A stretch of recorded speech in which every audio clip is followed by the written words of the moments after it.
dag ætlum við að fara yfir hluti í JavaScript, eða byrja á því að minnsta kosti. Og áður en við byrjum á því, þá þarf aðeins að tala um this. En þið hefur örugglega aðeins kynnst this sem svona keywordi í Java. En það hagar sér aðeins öðruvísi í JavaScript. Og því litið að haga sér öðruvísi að það bara afskaplega skrítið hvernig það haga sér. Af því að það skilgreinist allt af því hvernig við erum að kalla í eitthvað fall. Við erum búin að sjá það að við erum með föll sem geta verið gildi og geta verið hér og þar og út um allt. Og hvar við köllum í fallið, hver í raun svo sem kallar í það, skilgreinir það hvernig this er. Og þegar við vísum í this fyrir utan föll, þá það global hluturinn. Það að segja allt sem geymt á þeim global hlut og í browser þetta þá window. En this síðan það sem að við könnumst kannski flest við úr þegar við erum með einhvern hlut og við erum að kalla í sjálfan hlutin og segjum this punktur eitthvað falla á hlutnum eða eitthvað eigindi á hlutnum. Við höfum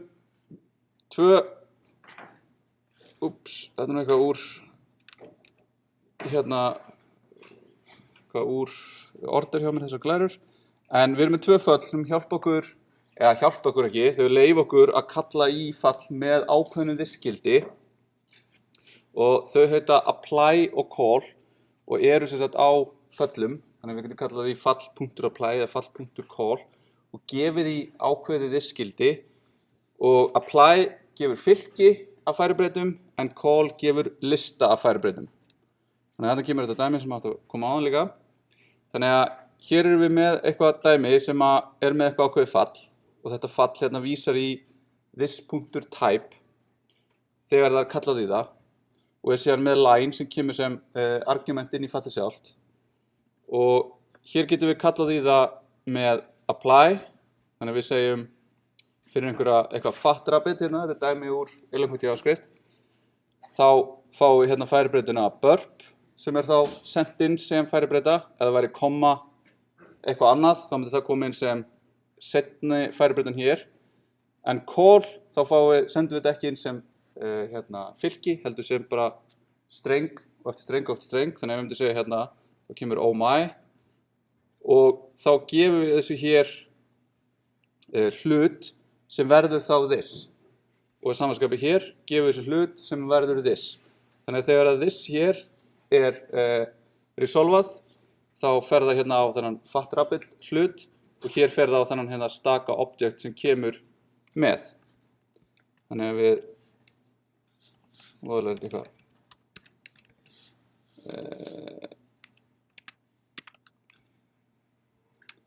sjáum hérna.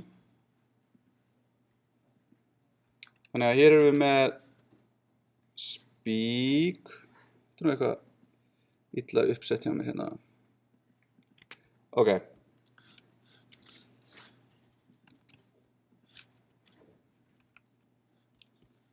Þannig að skoðum þetta bara með öðru dæma eftir, fyrst þetta eitthvað illa uppsett hérna hjá mér. En þetta leyfir okkur að setja this-gildið sem við munum sjá eftir hvernig kemur síðan inn í hlutina. Síðan höfum við annað fall á föllum sem heitir bind og það leyfir okkur að festa eða binda this fyrir það fall sem við erum að nota. Og þá getum við komið í veg fyrir það að this sé bundið af því hvaðan við köllum í fallið og getur hjálpað okkur, sérstaklega þegar við erum að vinna með svona hluti og event listenera, af því að event listenerarnir, þeir í raun keyra á einhverjum öðrum tíma, þeir kalli fallið okkar á öðrum tíma en þegar við köllum í það beint. Þannig að þá getum við bundið fallið sem að event listenerin kallar í til þess að vita hvað this á þeim tíma sem að fallið keyrir. Og þarna getum við líka bundið færibreytur. Þannig að hérna getum við verið með fall eins og þetta speak og við getum bændað hérna speak fallið með ákveðinu this gildi og fáum tilbaka síðan fall. Og hér bindum við líka fyrstu færibreytuna. Þannig að við fáum tilbaka fall sem bundið við þetta fattrabbit hérna og gildið high. Þannig að núna ef við opnum hérna og stækkum hérna. Þannig að hérna erum við með þetta fall og við erum með fatt rabbit hérna. Þannig að ef við gerum hérna console log fatt rabbit call speak átti þetta að vera. Svo köllum í fallið með fatt rabbit og svo fylki, var það ekki? Svona. Þá fáum við hérna the fat rabbit says hi og þetta hérna gerir ekki neitt af því að við konsologum út hérna frá ofan.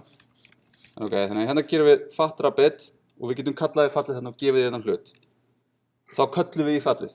Síðan ef við viljum einhvern veginn búa til nýtt fall sem bindur þetta þisskildi og sendir það einhvern veginn út í eitthvað annað fall, til dæmis í eventlesin þá getum við notað þetta hérna bind. Þannig að bound hérna segir aftur fat rabbit says hi, says hello, þá segir við hérna hello og ef við sleppum því að binda þetta hér þá fáum við undefined. Þá ekki neitt argument sendt inn í fallið. Þá fáum við fallið hér bundið með fyrsta stak og þá getum við sagt það hérna hi. Þá getum við sagt hérna line 2 line and plus line 2 and undefined og þá getum við kallað í hérna and hello. Þannig að þetta leyfir okkur að vinna með fall og binda í raun ákveðnar færibreytur og þetta getur verið mjög gagnlegt og þegar við förum að skoða nánar svona einhver flóknari forritunarmál sem eru með svona meiri stuðning við hérna fallaforritun og nota föll meira, þá heitir þetta að binda svona færibreytur við einhver ákveðin gildi að currya föll. Þannig að þið munu heyra það einhvern tíma seinna þegar þið haldið áfram að læra tölvunarfræði. Ok, þannig að þá erum við allavega búin að sjá þetta call, apply og bind. Hlutir síðan í JavaScript. Við höfum séð þá, við búum þá bara til með svona curly brackets og við getum bara bætt hlutum, föllum við hluti eins og við getum bætt einhverjum ákveðnum gildum og þau föll geta síðan nálgast gögnin á hlutnum í gegnum this og við getum síðan búið til smiði sem að við sá svona konstruktorar og þeir eru þá ekki eitthvað konstruktorfall eða fall sem heitir það sama og klassin sem það inn í eitthvað heldur eru það einfallega bara föll og við skýrum þau með stórum staf. Það bara svona hefðin í JavaScript, við skýrum konstruktorföll með stórum staf og við getum þá kallaði þau með því að nota new lykilorðið áður en að við köllum í þau og þá í raun segir það í JavaScript-túlknum að þetta fall sé konstruktor og það mun þá skila this gildinu sem bendir á hlutin sem varð til við það að kalla í þetta fall. Og það er svona galdurinn við new er það eina að ef við skilum ekki neinu þá skilar new this sem vísar á hlutin sem það var að vera að kalla í. Þannig að ef við skilum engu, þá fáum við þennan hlut. Þannig að ef við erum hérna með einhvern student, við ætlum að geta búið til einhvern klasa, eða einhvern hlut, ekki klasa, hlut sem heitir hérna fyrir student, og við ætlum að búið til einhverja virkni kringu það, þá skrifum við hérna function student með stóru s-i, tekur inn eitthvað name, og við ætlum að geyma þetta name til þess að geta vísað í einhverjum öðrum föllum sem við ætlum síðan að geyma á hlutum okkar og þá setjum við hérna this.name og köllum hérna í var student, new student og svo ef við loggum það út, þannig að við bara gerum þetta hérna console log student þá fáum við hérna þennan hlut sem var til við það að kalla þetta fall með name jóð og svo getum við búið til annan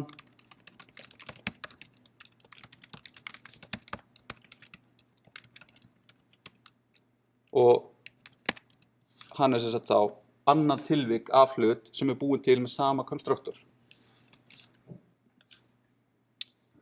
síðan það næsta spurningin, ok, hvað getum við þá gert ef við erum komið með einhvern svona hlut til að búa til í raun, búa til hluti út frá einhverjum smið, þar sem við getum þá byrjað einhvern veginn að hópa saman virkni, þannig að við séum ekki að í sífellu að endurtaka okkur, við getum bara njúað eitthvað til þess að fá nýtt tilvik sem geymir einhverja breytur og nýtt okkur alltaf þessa gleymdin forritun getur verið.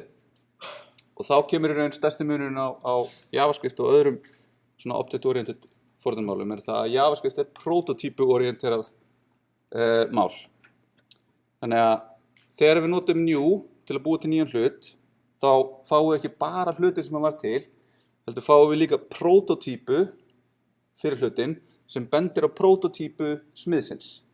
Þannig að við notum hérna student og student ásæður einhverja prototypu sem svona hugtak sem við erum að skoða og við fáum það á hlutni sem við erum að búa til. Og síðan fáum við ekki bara þessa prototypu frá smiðnum, heldur fáum við líka prototypu frá bara object smiðnum sem í raun svona grunn hluturinn í JavaScript og við fáum þaðan síðan ákveðin eigindi og föll. Og það sem sagt þetta object sem þessi grunnur. Þannig að núna viljum við raun búa til fall sem að lætur þessa stúdent okkar sem við búum til læra og þá festum við það hérna á prototypuna á stúdent. Þannig að stúdent í raun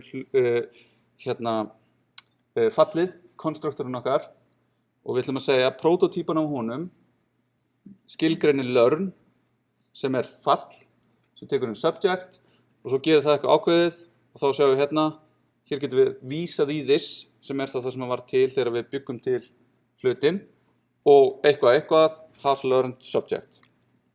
Þannig að núna getum við aukið við þennan student okkar og segjum núna student learn math og jú, þau búin að læra math og svo segjum við hérna hinn studentinn okkar programming ég skrifaði villust á hann stud end oh my god svona þannig að þarna erum við komin í raun með einhverja leið til þess að hópa virkni og búa svo til nýja breytur sem geta notað þessa virkni með mismunandi gögnum þannig að mismunandi gögnum þarna eru nafnið en gögnin geta verið í raun hvað sem og það sem kannski áhugavert þarna var það að ég gat búið til hlutin á þann og átt þessa hluti í raun minni hérna í þessum tólk sem að dev-tólk sem gefa mér. Síðan gat ég bara búið til í raun á prototypunni fallið á bara keislutíma. Þannig að það annað sem ólíkt til dæmis Java. Við verðum alltaf að compila aftur til þess að bæta við einhverju en hérna getum við dýnamískt bætt við og breytt í raun föllum á prototypunni á hlutum. En svo þessi prototypa, sem við sagðum, við fáum eitthvað fyrir prototypuna frá smiðnum sem við köllum í, sem það student, og frá object, en svo hvað hvernig veit túlkurinn þegar það verða að vinna úr þessu, hvað. Þá kemur prototypu keðjan til leiksins, en hún virkar þannig að hlutir fá eigindi frá prototypunni en eigindi á hlutnum hafa aldrei áhrif á keðjuna. Þannig að ef við byggjum eitthvað eigindi á hlut, þannig að við byggjum name á einhverjum object, þá athugað á hluturinn eigindi sem learn eða name eða eitthvað. Ef svo þá skilum við því. Ef hluturinn á það ekki, en hann á sér prototypu, þá spurt, heyrðu, prototypa, átt þú þennan hlut? Átt þú learn fall? Já, student á learn fall. Þá köllum við í það eða skilum því. Og ef það ekki til þar, þá spurt, hey, prototypa fyrir ofan student, átt þú fall sem heitir learn? Og það þá object í okkar tilfelli, en það aldrei farið þangað að það ekki til. Þannig ef við köllum hérna í student.foo, þá það undefined, af því að það hvergi á prototypukeðjunni og það að seinasta, ef það finnst hvergi, undefined skilað. Þannig ef við gerum núna student.prototype prototype.foo bar og kalla svo aftur í student.foo, þá finnst þetta á prototype-keðjunni. Ef ég segi núna student.bar jafnt og bas og spyr svo student.foo, þá byrjum við á því að spyrja, hei, hlutur, átt þú bar? Ekki, heldur, svona, þannig að student, átt þú foo? Já, það er bas. Stud end 2, átt þú foo? Nei, en prototype-keðjan mín á það, þetta student á það sem er bar. Þannig þannig getum við yfirskrifað á hlutnum sjálfum hluti sem við myndum annars fá frá prototype-keðjunni frá ofan. Ok, þannig að þetta sem ég var að gera þarna, setja eigindu hlut, setur það alltaf á honum sjálfum. Þannig að það á ekki við keðjuna, hann fer ekki upp keðjuna og setur eitthvað þar, setur það á hlutum sjálfum. Þannig að hérna er dæmi úr Eloquent JavaScript, þar sem við erum með þessar blessuðu kanínur sem eru morðóðar. Þær eru með tennur og þær hérna breyta og eru sama dæmi að ég var að gera. En þá getum við séð þetta myndrænt hérna. Þannig að hér erum við með í raun tilvikið okkar, sem er þá eitthvað killer rabbit, og við erum búin að breyta tíð á því. En svo er prototypan sem er þessi rabbit prototypa, hún á sér líka tíð og hún á sér speak og hérna á þetta tilvik sér eitthvað annað sem að í raun prototypan veit ekki það, sem er adjective. Og svo þegar við förum ofar, þá er hérna object og object er til dæmis með create og object er með þetta prototype lykilorð sem við getum notað og er til dæmis með fall sem heitir toString. Þannig að þar fáum við aukarlega einhver fall sem við getum unnið með. Þannig að út frá þessu þá getum við bætt við eigindum á alla hluti sem byggðir eru á ákveðnu prototypu, hvenær sem er. Og þetta er mjög kraftmikil virkni, þegar við getum í raun verið að bara breyta, bara eitthvað, hei, núna vil ég breyta því hvernig array fall virkar, eða ég vil bæta bara hérna við einhverju falli og geta kallaði það. Og þetta í raun er mjög kraftmikið paradigm, svona prototype-based inheritance, og leyfir okkur til dæmis að herma eftir svona klassískri object-oriented virkni. En svo erum við með frá object, þá erum við með constructor sem segir okkur til mér hver er það sem bjóður til og þá hver er í raun prototypaðinn. Og við erum með annað fall sem heitir hasOwnProperty og það getum við notað til þess að spyrja hlut hvort að hann eigi hlutin sjálfur eða hvort hann sé með hann frá prototypinu sinni. Og þetta getur skipt máli þegar við erum að vinna með hluti sem við erum að breyta prototypinu sem við sjáum eftir. Og svo erum við með toString sem er strengur, eða hluturinn sem strengur, þessi skilgreinir í raun bara hvað gerist ef við breytum þessum hlut í streng, sem er þá eins og við myndum leggja saman hlutin við eitthvað streng eða eitthvað svoleiðis. Og þá er í raun object skilað nema við höfum yfirskrifað það. Þannig að hérna getum við búið til rabbit og ef við gerum ekkert til þess að breyta því hvað kemur úr þessu, þá fáum við string object, en ef við síðan yfirskrifum hann þannig að þá yfirskrifum hann á prototypinu á þessu rabbit til þess að í raun vera eitthvað annað en object sem er í raun bara til þess að tryggja það að allir hlutir skili einhverjum streng, þá getum við fengið getum við gert eitthvað, við getum sagt, hei, þetta er hringur með radius 2, eða þetta er rabbit of type foo, eða hvað sem er. Hvað við viljum að gerist þegar það er kallaði toString á hlutum okkar. Að þessu sögðu, þá viljum við ekki bæta við innbyggða hluti. Eins og ég sagði við getum bætt við að breyta í hvernig við föll virka á array, af því að þá erum við að breyta einhverju í global scope. Við erum að breyta því sem einhverjir aðrir geta síðan átt við. Þannig ef við breytum hérna hvernig array pop virkar og eitthvað annað forrit keyrir á vefnum okkar eða í bara JavaScript forritin okkar sem notar array pop, þá er það allt í einu öðruvísi en sá sem að skrifa það gerir ráð fyrir, það er ekki gott. Og þá getum við verið að skemma fyrir einhverjum öðrum. Og svo höfum við í raun aðra svona lykkju konstrukt sem for in, sem leyfir okkur að ýtra yfir alla hluti, alla lykla á objektinu okkar, og við mengum það ef við breytum í raun hvernig innbyggðu hlutinir eru.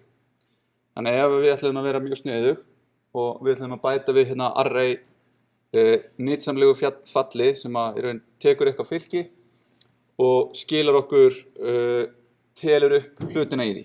Þannig að hér bætum við array prototype and join.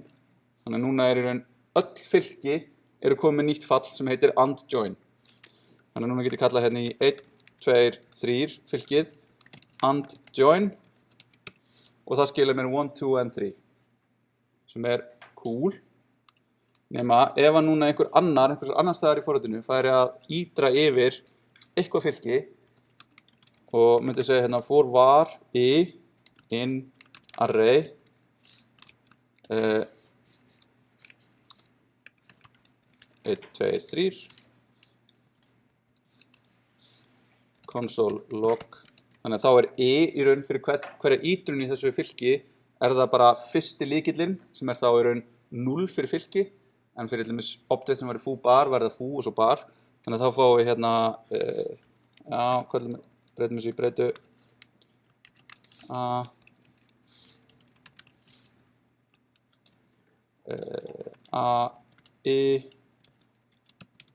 jafnt og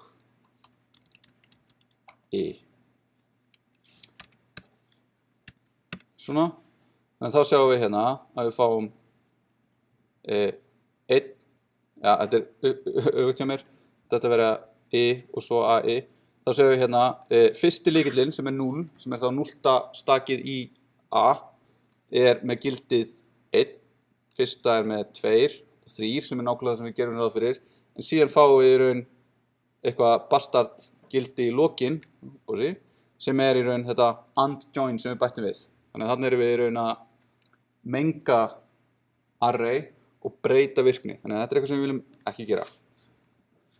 Og það var hérna einu sinni mjög mikið verið að gera þetta í svona einhverjum libraryum og svo var fólk að brenna sig ítrekað á því og þá var bara svona ákveðið yfir allt JavaScript community að gera þetta ekki. Nema að maður passa sig mjög mikið og þá getum við spurt hérna array þegar við ítrum í gegnum hann, hey array, átt þú í raun og veru sem ég að fara að fá hérna í þessari lúpu? Og ef svo þá logga ég það út. Af því þá erum við ekki að fara að fá andjoin, af því andjoin ekki stak á array tilvikinu sem við erum með, heldur á prototypið þess. Þannig að þá fáum við í raun rétta niðurstöðu hérna. Þannig að þá þetta í raun nákvæmlega eins og áðan, nema með has own property, sem spyr þá, hey, andjoin það í raunveruleikanum til á þér eða á einhvers staðar í prototypukeðinni. Þannig að þá fáum við true ef það til á hlutnum en false annars ef það einhvers staðar upp keðjuna. Ok. Þannig að í klassískum erfðum, þar sem við erum með eins og í Java, þá erum við með einhver koncept sem eru klassar eða klass og við búum til hluti út frá því. Við getum hugsað klassa sem eitthvað svona blueprint sem við síðan instansiatum, gerum raunverulegt tilvika af og klassar síðan erfa frá öðrum klösum. Þannig að við erum með eitt blueprint og svo annað blueprint sem fær allt frá því. En það ekki þannig í prototypum að þegar við höfum engan klassa, þannig að hlutir erfa bara frá öðrum hlutum. Og þannig að hérna getum við nýtt þennan kraft prototypu erða til þess að herma eftir svona classical inheritance og hér svona greinum það. Og við fáum síðan í ECMAScript 6 eða ECMAScript 2015 einfaldari leið til þess að gera þetta bara með því að herma þessu með svona syntactic sugar, svona sigri, sem gera það einfaldari að gera þetta og við munum sjá það eftir. En ef við skoðum bara hvernig þessar erfðir virka þá þegar við erum með svona prototypu, þá erfum við tilvik með því að skilgreina prototypu á einhverju sem prototypu foreldris. Þannig að ef við ætlum að búa til eitthvað child sem á að erfa frá einhverju parent, þá segjum við, hey, prototypun á child hún á að vera prótótýpan eða hlutur sem byggður á prótótýpunni á parent og svo bætum við eitthvað við child. Þannig að þá getum við bætt við í keðjuna. Þá erum við ekki með bara eitthvað student og svo object, þetta getur verið með student, person, object.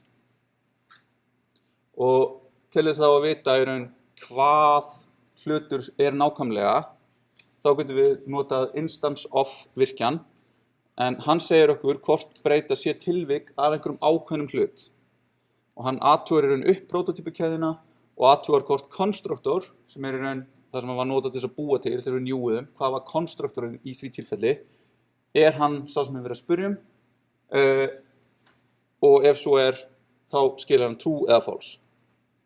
Þannig að hérna getum við í raun búið til þá student sem byggir á prótótýpu person og svo getum við spurt í raun hvað hvað, þannig að við förum henni hérna, nei, hérna,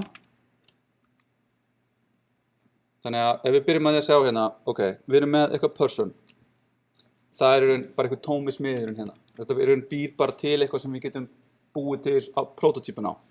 Þannig að þá segir við hérna, allar personur að geta talað og þá segja þær hi. Og síðan búum við til student sem þá tilvik erfir frá person, þannig að þá fær student, fær talk upp í gegnum prótótýpukeðjuna sína.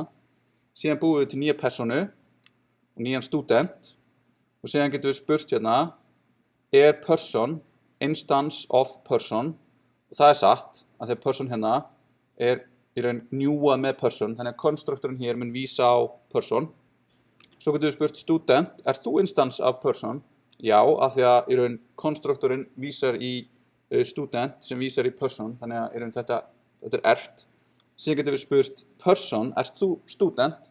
En þá það ekki út af því að student erfir frá person en ekki öfugt, þannig að person í raun efra stigið. Þetta ekki satt og student, þú instance of student og það true af því að student instance af student. Þannig að svona getum við búið til hluti, hengt á það einhver föll og eigindi og síðan í raun búið til aðra hluti sem erfa þessi eigindi frá þeim. Ok, og það sem við notum þetta í náttúrulega þegar við rekist á þessi orð í náminu, þá það hjúpun eða encapsulation að við getum hjúpað ákveðna virkni, þannig að við vitum ekki í raun hvernig eitthvað útfært, við vitum bara að það eitthvað fall þarna sem heitir talk og það skilar okkur einhverju. Útfærslan á því hvernig það gerir, hvort það vinnur svona eða hins einn með strengi eða gerir eitthvað, okkur alveg sama. Við bara höfum hérna einhver forritunarskil frá þessum klasa eða þessum hlut og við getum bara kallað í það og við fáum okkar gildi. En svo getum við samt yfirskrifa hegðunina hérna ef þarf, með því að yfirskrifa fallið, með því að vera í erfðarhlutnum, getum við bara búið til óræta fallinu í Java eða við getum bara einfaldlega yfirskrifa fallið í prótótýpukeðjunni og í raun útfært okkar eigin hegðun. Og þá getum við samt kallað í raun foreldrið með super í Java en við getum kallað í prótótýpuna með því að kalla í prótótýpufallið á fyrir ofan í JavaScript. En við höfum samt í JavaScript enga svona access modifiera eins og private, public eða protected en við höfum samt séð hvernig við getum hermt eftir því með því að nota module patternið. Þá getum við búið til svona, þá getum við hermt eftir þessu. Svo getum við notað þetta, af hverju gerum við notum við hluti og erfðir, en það til þess að líka svona útdrátt eða abstraction, þannig að það afskaplega gott til þess að vinna með flækjustig þegar við erum búin að skrifa mikinn og stóran kóða, við erum með einhver föll sem að gera mörg það sama og margar hluti sem gera svipaða hluti, þá getum við abstraktað einhverja hluti upp í eitthvað sameiginlegan hlut sem allir síðan kalla í, þannig við þurfum ekki að vera copy-paste forrita okkur í gegnum eitthvað verkefni og við getum síðan fengið sértækni eða svona specialization á hlutin okkar með því að erfa eitthvað. Við getum verið með shape og svo, þetta er svona klassika, svo erum við með circle og square og line. Það eru allt yfirskrifar eða specializar formið sem við erum með. Og svo getum við notað samsetningu eða composition til þess að með því að leyfa hlutum að vera gildi á öðrum hlutum. Ok, og hvað þýðir það? Við getum notað object assign til að bæta við fleiri aðgerðum eða breytum á hlut. Hvernig getum við notað það? Jú, við getum í raun verið með mörg föll sem standa bara einn og sér. Svo getum við verið með einhverja ákveðna hluti eins og rabbit. Þannig að það getur ímyndað okkur að við sem með eitthvað person og rabbit, og person og rabbit eða bæði geta speak og walk and learn. Það er bara eitthvað sem að person getur gert.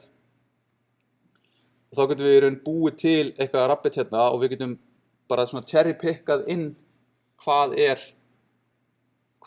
þetta tilvik sem við erum með núna að vera. Þetta á að vera rabbit og með hérna eitthvað name með eitthvað, foo, name, já. Og svo viljum við fá speak, svo viljum við fá walk og þá getum við í raun valið og sett þessi eigindi á hlutin. Þannig að þá getum við kallað í þessu tilviki á speak og walk og þá er það hérna að nota this og this hér. En þá nýtum við það hvernig JavaScript túlkar þetta this með því að vera bara með eitthvað frístandandi fall hérna sem er síðan bara henta á einhvern ákveðin hlut og virkar í raun á þeim hlut. Þannig að þetta er svona dæmi sem við oft kallað mixins, ekki svona mixins eins og við sáum í SAS, heldur mixins svona í forritunarmálum, þar sem við getum í raun sett inn fall hér og þar án þess að þurfa að hengja þau á einhvern object sem er svona þarf einhvers staðar að eiga heima og það þarf einhvern veginn formlega skilgreina, já, þú ert erfiðir frá þessu og þetta gerir þetta svona meira svona flexible hvernig við getum unnið með hluti. Þannig að ef við skoðum hérna þá fáum við foo says hello, foo walked 100 miles, þá getum við sagt hérna foo, foo er það ekki, heldur foo the rabbit og þá sjáum við hérna að foo the rabbit er í raun bara hlutur eins og við höfum sagt hérna foo the bara bar er hlutur, bara actually bara svona name bar speak sem bindur þetta hérna við speak sem er í global scope. Þá erum við komið með sömu virkni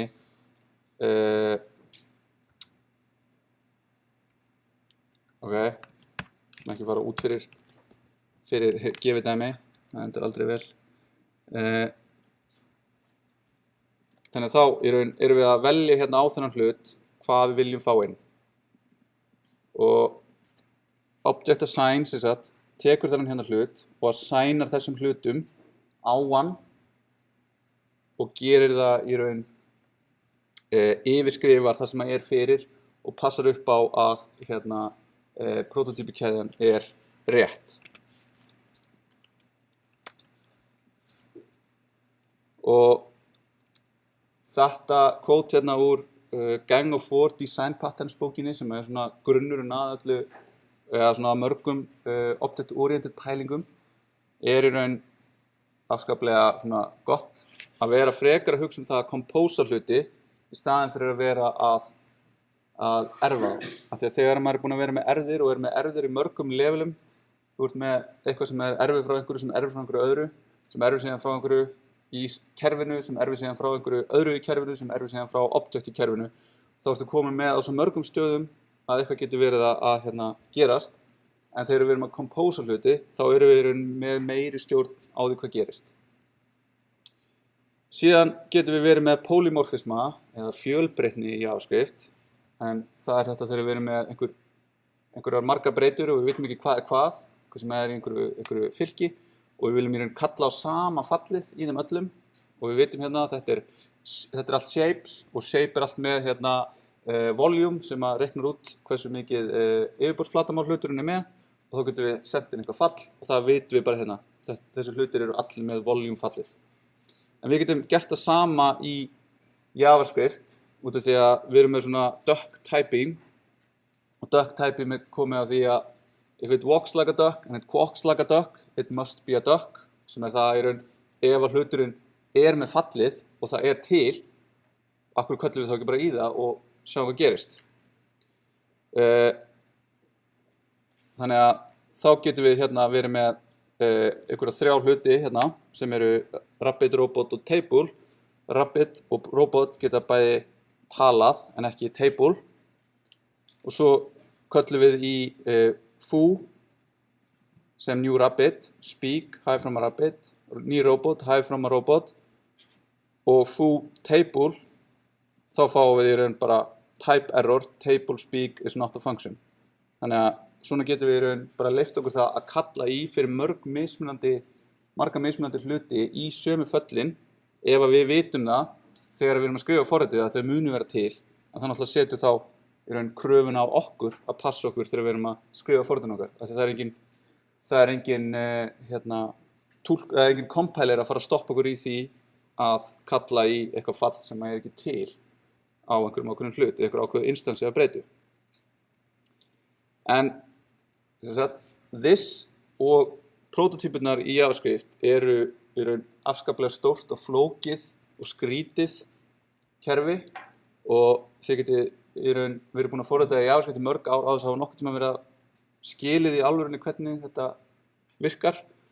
En það að vita að þetta flókið í raun fyrsta skrefið. Þannig að núna eru svona, hafið heyrt eitthvað smá, vitið í raun kannski ekkert voðalega mikið og þetta meikar ekkert voðalega mikið sens sem ég segja.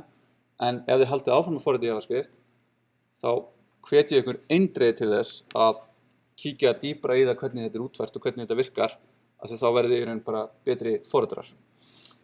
Og hérna Douglas Crockford með vídeófyrirlestur sem heitir Advanced JavaScript og ef þið horfið á hann svona 10 sinnum, þá munið þið skilja hvernig þetta virkar. En ég ætla ekki að gera þá kröfu okkur núna, en bara ef þið viljið skilja þetta í alvöru. Og ég sá hérna tweet helgina frá manni sem heitir Dan Abramov sem einn af þeim sem skrifaði og bjó til hérna Redux í React, ef þið hafa heyrt React, með svona heitasta og mest notað dóti í dag. Og það sem hann var einmitt með eitthvað, ef þú skilur ekki munin á þessum 2 línum í JavaScript, þá skilur ekki JavaScript.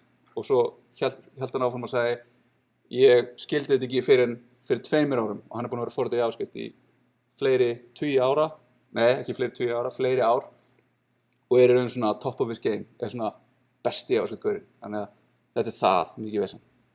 En tökum núna pásu til 10 mínútur í.